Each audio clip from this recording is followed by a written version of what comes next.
Hello everyone and welcome to the Challenge 8 explanation video. We're going to explain how we implemented this challenge.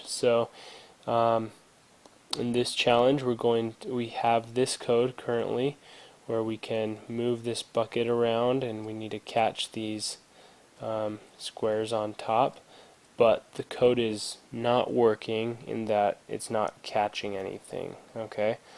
So we already have the food falling, but we need to be able to catch it.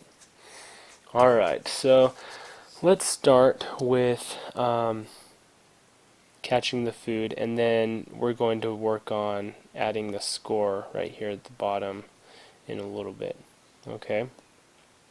So if the food is going to be caught, then because we've incremented y right here, that means that the x position and the y position of the last square and the food are actually going to be exactly equal at that point. Okay, so as this food is falling, the y is incremented, and if it's equal to the very last square's y and x, it has to be exactly in the same with the same coordinates, then that means it's going to land on top. Alright, so the way that we can do that is check if food dot x and food dot y are equal to something. So in this case it's going to be nx, which is the position of the last square, and in this one it's going to be ny. Alright, so that's going to check if the position of the food and the position of the last square are in the same spot, and if so, then it's going to increment it. Now what we'll do is we're going to put bucket array dot push, and we're going to push the food on to that bucket array, and it's going to be right on the end of that array. Okay, so let's see what that does first. Okay, yellow and purple, it's changing colors, but it doesn't look like it's actually catching the food. It is changing to that color. So what's happening is, because we're incrementing the food right here, the food's y,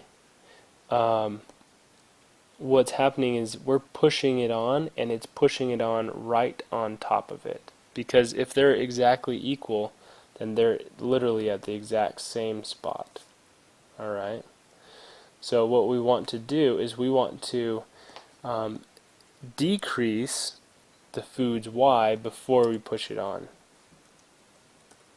Food dot y minus minus. So we're going to put this y back to where it was. Alright. So there we have it stacking. Okay. There we go. So that's really all we need for this part to get it stacking.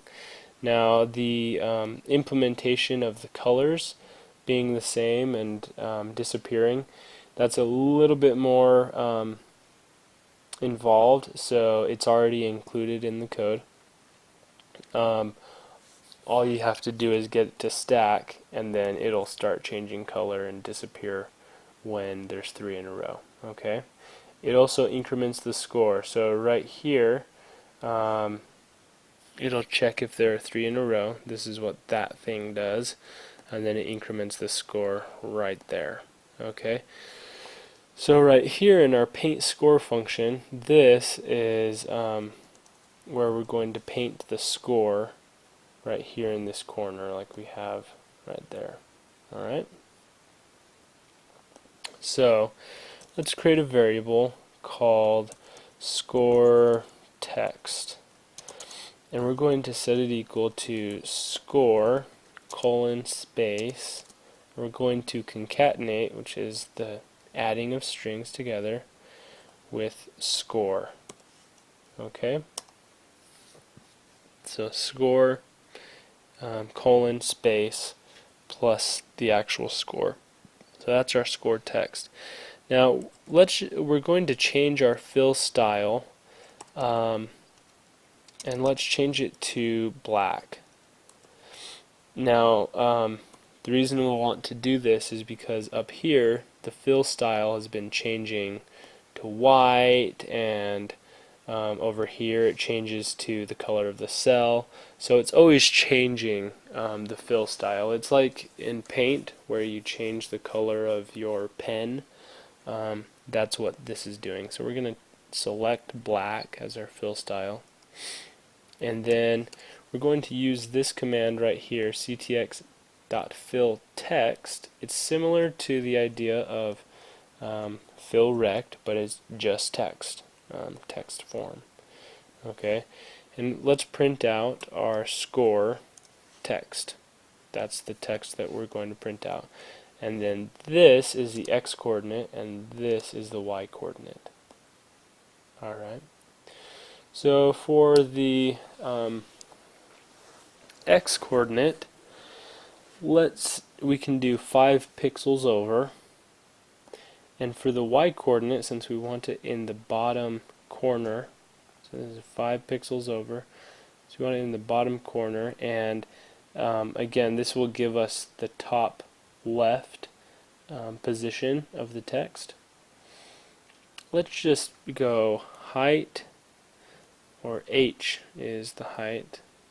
Is it H or, yeah, it's just H. H minus 5. Okay, so that should get us about right there. So the height is the Y position, and then minus 5 will bring it back up 5 pixels. Okay, so let's see what that looks like here in this file. So there we go, we have the score, and it will increment whenever we get 3 in a row. Okay, let's see, let's get another block of that color, and we see that it increments and changes. So there you go, that's challenge 8. Pretty simple, but all these principles are going to be used in this next project. In this next project, we're going to be building the snake game, and you're going to be using all of these principles that we've talked about, the direction, the fill style, the text, and all those things in this next project. So good job, and we'll see you in the next video.